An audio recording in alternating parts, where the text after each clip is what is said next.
একদিন এক বনের প্রান্তে একটি বাঘ খাবারের সন্ধানে যাচ্ছিল।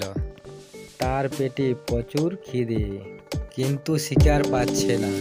এমন সময় কাক কাছে এসে বলল, কাকটি প্রচুর চালাক এবং চতুর। সে বাঘের ক্ষুধার্ত অবস্থা দেখে বলল, বাঘ মামা, আপনার চেহারা দেখে মনে হচ্ছে আপনি খুব কষ্টে আছেন। বাঘ বিরক্ত হয়ে বলল, আরে কাক, অনেকক্ষণ ধরে কিছু খাবার খুঁজে পাচ্ছি না। যদি কিছু খাবারের সন্ধান দিতে পারিস তাহলে তোকে ছেড়ে দেব। কাক কিছুক্ষণ ভেবে বলল, ঠিক আছে, তবে খাবার নিয়ে আসছি। তবে তার আগে আমার একটা কাজ করে দিতে হবে। বাঘ অবাক হয়ে জিজ্ঞেস করল, কি কাজ? আপনাকে একবার জোরে গর্জন করতে হবে, যাতে সব প্রাণী পালায়। তখন আমি তাদের মধ্য থেকে একটা খরগোশ ধরে নিয়ে আসব।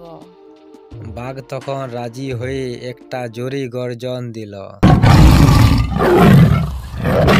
বাঘের গর্জন শুনে সব প্রাণী দৌড়ে পালিয়ে গেল, কিন্তু কাক তখনই উড়ে গিয়ে একটি গাছের ডালে বসে মজা দেখতে লাগলো। বাঘ অপেক্ষা করতে করতে বলল, কোথায় তুই? খাবার আনলি না তো? কাক হেসে বলল, বাঘ মামা, আপনার গর্জনে সব প্রাণী পালিয়েছে। এখন তো খাবার পাওয়া খুব কঠিন। তবে আপনি যদি না গর্জন করতেন, তবে হয়তো কিছু খাবার পাওয়া যেত।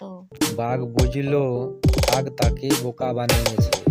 রাগে গর্জন করতে করতে আবার শিকারের খোঁজে বেরিয়ে গেল সে। কাক মজা পেয়ে উড়ে চলে গেল অন্য কোথাও। আজকের শিক্ষা, চালাকের সাথে লড়তে গেলে মাথা ঠান্ডা করে রাখতে হয়।